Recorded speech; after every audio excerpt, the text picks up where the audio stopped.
Shaquille O'Neal and the zone defense. Shaq was a physical anomaly, too big, too strong, and too dominant for traditional one-on-one post defense. Teams were desperate for a way to slow him down, so in 2001 the NBA re-legalized zone defenses after banning them for nearly 50 years. It was a quiet admission. Stopping Shaq required strategy, not just personnel. While Shaq still bullied his way through double teams, the rule change transformed defensive schemes. Coaches like Rick Carlisle and Pat Riley began experimenting with matchup zones and help-heavy rotations, creating the foundation for the modern NBA's switch-heavy help defensive systems. Steph Curry and the three-point revolution. Stephen Curry didn't just break shooting records, he broke the way basketball was played. His limitless range, quick release, and off-ball movement redefined shot selection. Suddenly, a 30-foot pull-up wasn't a bad shot for Suns. It was efficient. Teams across the league began copying the Warriors' blueprint, building rosters around floor spacing and perimeter threats. The league's scoring exploded, mid-range shots vanished, and analytics backed it all up. Curry didn't just influence fans and youth players, he changed how front offices and coaches built their teams. In today's NBA, if you can't shoot the three, you're obsolete. Allen Iverson and the dress code. In the early 2000s, Allen Iverson wasn't just changing the game with his crossover, he was redefining the culture of the NBA. With his cornrows, tattoos, baggy clothes, and unapologetic attitude, he represented a shift that made some in the league uncomfortable. David Stern responded in 2005 with a strict dress code, banning players from wearing jerseys, chains, and anything considered hip-hop attire during official team appearances. It was a clear pushback against what Iverson symbolized. While the policy was controversial and seen as targeting black players, it had a lasting impact. It also sparked important conversations around authenticity, image control, and what it meant to be a role model in the NBA. Wilt Chamberlain and the paint rules. Wilt Chamberlain was so dominant he forced the league to literally change the court. In 1956, the NBA widened the paint from 6 feet to 12 feet. To prevent Wilt from simply parking himself under the basket, that wasn't enough. They later banned offensive goaltending because Wilt would just wait for a shot and dunk it from above the rim. He once scored 100 points in a single game and averaged over 50 points in a season. The league had no choice but to adjust the rules. Wilt didn't just break the game, he reshaped it, laying the groundwork for how we evaluate dominance and fairness in the sport. Michael Jordan and star protection. Michael Jordan wasn't just the best player, he was the league's most valuable product. The NBA knew that keeping him on the floor was good for ratings, ticket sales, and global growth. Referees started calling games with more attention to protecting superstars. Physical defenders like the Pistons' bad boys made life hard for MJ, but the tide started to turn. Eventually, hand-checking was banned altogether in 2004, creating a more free-flowing game. While the rule wasn't named after Jordan, his era and the NBA's desire to keep him healthy sparked the long evolution toward today's offense-friendly rules. LeBron James and player empowerment. LeBron James changed the NBA off the court as much as he did on it. When he left Cleveland for Miami in 2010, he shifted the balance of power. For the first time, a superstar publicly chose to form a super team.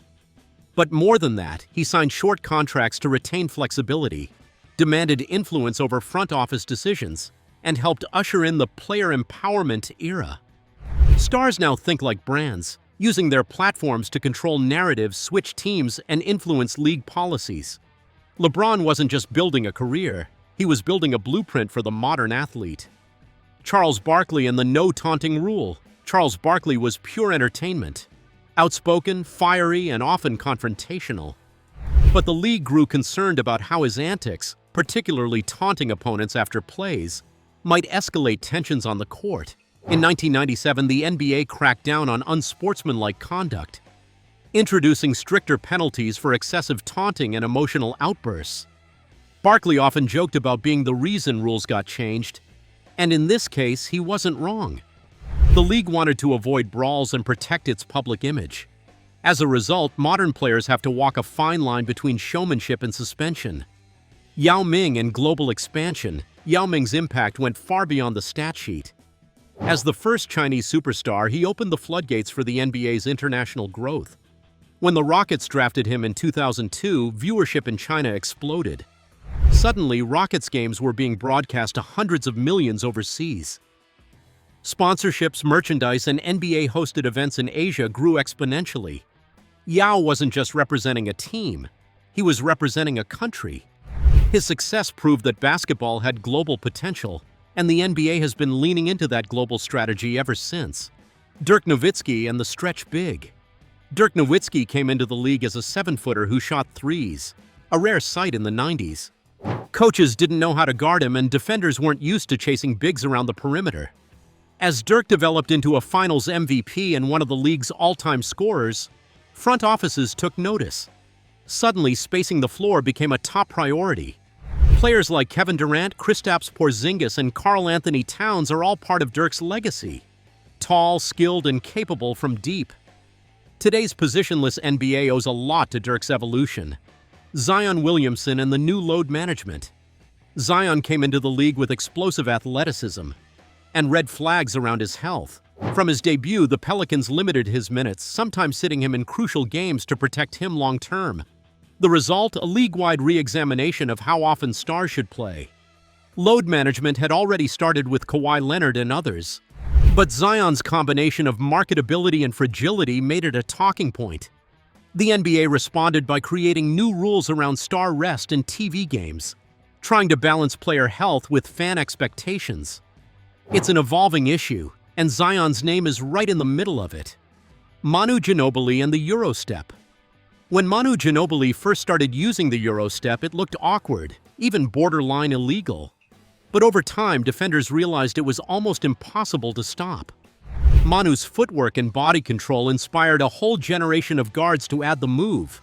Players like Harden, Wade, and Antetokounmpo now rely on variations of it to attack the rim. The EuroStep became so widespread, the NBA had to clarify traveling rules to account for it. It's now a standard tool in every young player's bag thanks to Manu. Dennis Rodman and media control. Dennis Rodman was unpredictable, loud, and sometimes chaotic. But he owned the media cycle. He wore wedding dresses, dyed his hair weekly, and disappeared during the NBA Finals to go party in Vegas.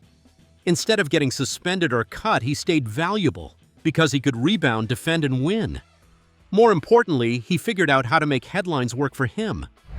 In the social media age, players like Draymond Green, Kyrie Irving, and even Pat Beverley continue that legacy, leveraging controversy as currency. Rodman was the blueprint for being loud, messy, and still necessary.